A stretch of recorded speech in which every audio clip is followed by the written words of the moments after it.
Hello students, इस video में आज हम देखने वाले हमारा बीएससी फर्स्ट ईयर के पेपर एनालिटिकल केमिस्ट्री के अंदर जो हमारी यूनिट नंबर 5 चल रही थी, जिसमें हमने अभी तक क्रोमेटोग्राफी के बहुत से इंपॉर्टेंट टॉपिक का डिस्कशन कर लिया था। इसके पहले हमने पेपर क्रोमेटोग्राफी को समझ लिया था, जो कि बहुत ही इंपॉर्टेंट क्वेश्चन है। आई होप आप लोगों ने वो टॉपिक देख लिया होगा। जिन स्टूडेंट्स ने अभी तक वो टॉपिक नहीं समझा है तो डिस्क्रिप्शन में आपको लिंक मिल जाएगी, आप वहाँ पर जाकर चेक कर सकते हैं, क्योंकि वो टॉपिक बहुत ही इंपॉर्टेंट टॉपिक एग्जाम में आ सकता है। उसी टाइप से पतली परत क्रोमेटोग्राफी, जिसे इंग्लिश में टीएलसी थीन लेयर क्रोमेटोग्राफी के नाम से जाना जाता है, ये भी बहुत इंपॉर्टेंट क्वेश्चन एग्जाम में पूछा जाता है। तो स्टार्ट करते हैं।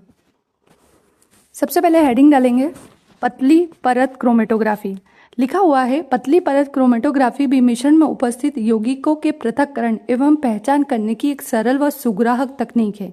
यानी पतली परत क्रोमेटोग्राफी भी पेपर क्रोमेटोग्राफी की तरह यौगिकों के पृथक्करण और पहचान करने की बहुत ही अच्छी विधि होती है। यह अधिशोषण व वितरण दोनों के सिद्धांत पर आधारित है। यानी यहाँ पर अधिशोषण का सिद्धांत भी लगता है और वितरण का सिद्धांत भी लगता है। इस तकनीक को मुख्य रूप से 1958 में ई स्टेहल के कार्य से पहचान मिली।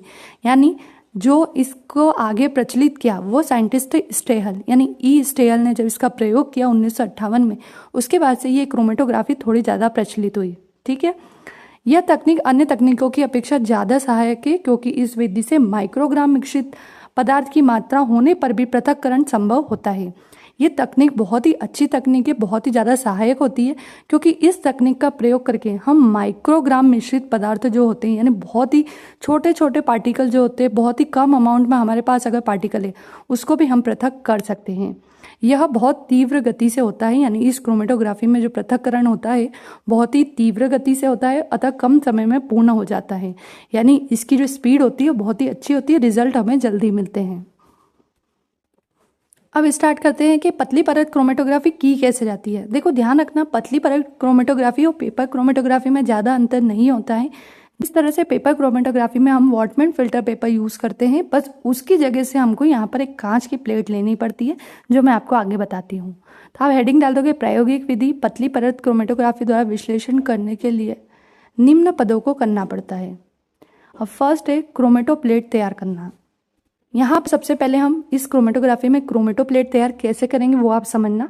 क्रोमेटो प्लेट कांच की लगभग 5 से 20 सेंटीमीटर की प्लेट होती है। इस पर अधिशोषक पदार्थ की एक समान मोटाई वाली समतल एवं पतली परत चढ़ाई जाती है। उपयुक्त अधिशोषक को उपयुक्त विलायक में मिलाकर घोल बनाते हैं। घोल को प्लेट पर एक समान परत बनाते हुए फैलाते हैं। अब इस प्लेट को हवा में या ओवन में रखकर सुखा लेते हैं। देखो क्या होता है, एक अधिशोषक पदार्थ होता है ना, यह अधिशोषक पदार्थ है, इसकी स्लरी बनाते हैं, यानी इसको हम एक विलयन के फॉर्म में बनाते हैं।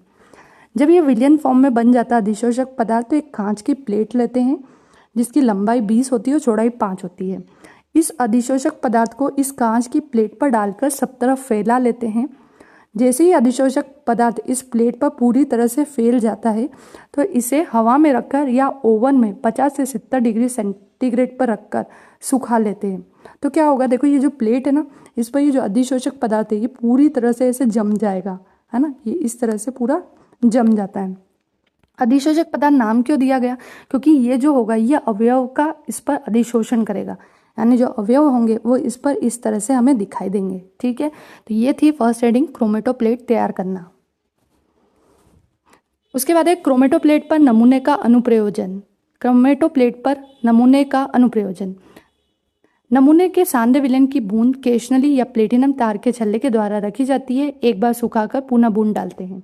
देखो, उसी तरह से जिस तरह से पेपर क्रोमेटोग्राफी में हम पेपर लेते हैं, उसी तरह से यहाँ पर हम कांच की प्लेट लेंगे, जो हमने फर्स्ट स्टेप में रेडी कर लिया है, जिस पर पहले से अधिशोषक पदार्थ लगा हुआ है। अब क्या करोगे, वैसे ही 2 सेंटीमीटर ऊपर एक लाइन ड्रॉ करोगे, बीच में आप एक डॉट लगाओगे। ठीक है, यहाँ पर मैं आपको वो विलयन दूंगी जिसको आपको अलग करना है, जिसके अवयव की आपको पहचान करनी है। इस विलयन की डॉट आप इस डॉट पर 2 से 3 बार लगाओगे, बीच में सूखा सूखा कर, यानी एक बार डॉट लगाई फिर सुखाया, दूसरी बार डॉट लगाई फिर सुखाया। इस तरह से केश नली का प्रयोग करके आपको इसकी सघन बूंद इस डॉट पर 2 से 3 बार लगानी होती है। नेक्स्ट है क्रोमेटो प्लेट को विकसित करना। तैयार क्रोमेटो प्लेट को क्रोमेटोग्राफी जहाज जिसमें विलायक की उचित मात्रा ली गई है पर लटका देते हैं। प्लेट को इस प्रकार सीधा रखते हैं कि प्लेट कि प्लेट में नमूने का सांद्य विलयन लगाई गई बूंद विलायक में न डूबे। जार को ढककर रख देते हैं। जब विलायक उचित दूरी तक चढ़ जाता है तब प्लेट को बाहर निकालकर कुछ देर के लिए रख देते हैं। प्लेट में विलायक जहाँ तक चढ़ा है वहाँ पर एक निशान बना देते हैं। अब प्लेट को ओवन में या हवा में रखकर सुखा लेते हैं। अब ये पूरी स्टेप समझना क्या करना है हमको। देखो, ये थी आपकी कांच की प्लेट जिस पर ऑलरेडी अधिशोषक पदार्थ लगा हुआ था। ठीक है, यहाँ से आपने 2 सेंटीमीटर ऊपर लाइन खींची, स्पॉट लगा दिया विलियन का 2 से 3 बार केशनली से। ठीक है, जब ये स्पॉट सूख जाता है तो हम क्या करते हैं, इस कांच की प्लेट को उठाकर एक क्रोमेटोग्राफी जार के अंदर रखते हैं, जैसा हमने पेपर क्रोमेटोग्राफी में किया था। इसमें आपका विलायक रहता है इस तरह से।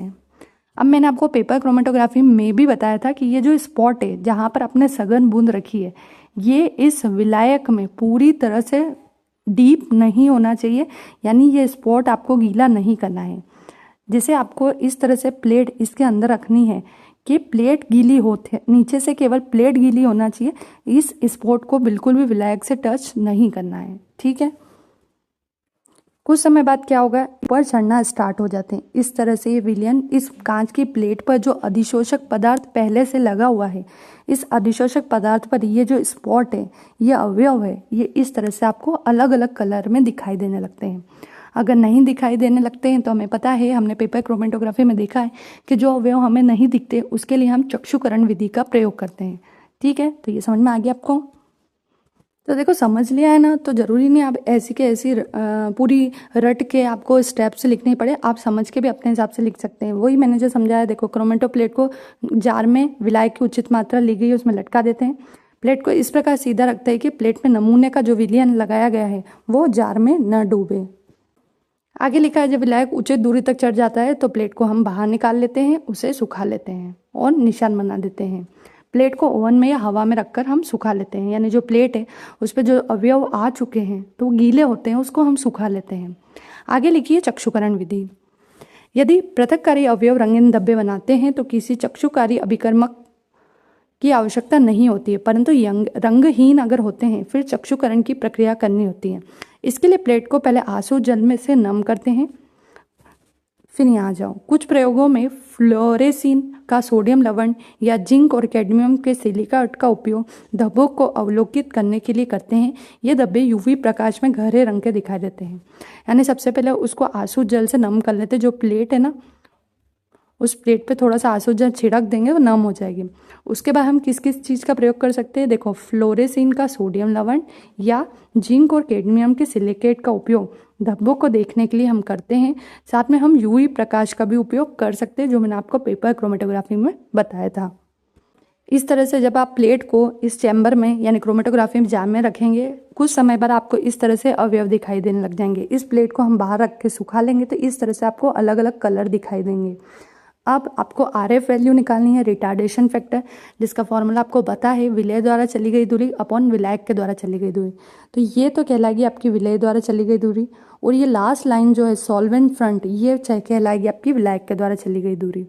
ठीक है, तो जैसा मैंने आपको पेपर क्रोमेटोग्राफी में बताया, यहाँ से आप विलय का निकालो, यहाँ से आप विलायक का निकाल लो। तो बस आपको हेडिंग डाल के यही लिखना है, RF मान की गणना। प्रत्येक पृथक हुए पदार्थ का RF मान ज्ञात कर लेते हैं एवं ज्ञात मान से तुलना करके पदार्थ की पहचान कर लेते हैं। RF का फॉर्मूला, रिटार्डेशन का फॉर्मूला वही लिखोगे जो मैंने इजी वाला बताया है। ऊपर आ जाएगा विलय के द्वारा चली गई दूरी, नीचे आ जाएगा विलायक के द्वारा चली गई दूरी। इस तरह से लास्ट में आपको ये डायग्राम बना लेना है, ज़्यादा कुछ भी कॉम्प्लिकेटेड नहीं। पेपर और थीन लेयर क्रोमेटोग्राफी यानी पतली परत क्रोमेटोग्राफी बिल्कुल ही सेम है। बस आपको इतना याद रखना है कि फिल्टर पेपर की जगह यहाँ पर हम किसका यूज़ करते हैं, कांच की प्लेट का, जिस पर हमने अधिशोषक पदार्थ को जमाया है। लास्ट में आपको ये डायग्राम बना लेना है, क्योंकि मैंने आपको बोला है कि डायग्राम बनाने से मार्किंग अच्छी होती है। तो ये था हमारा टॉपिक पतली परत क्रोमेटोग्राफी। आई होप आप लोगों को टॉपिक क्लियर हो गया होगा। इसी तरह से हम नेक्स्ट क्रोमेटोग्राफी बहुत ही जल्द पढ़ने वाले हैं। तो वीडियो पसंद आया हो तो लाइक करें, सब्सक्राइब करें, शेयर करना बिल्कुल भी ना भूलें। Thank you.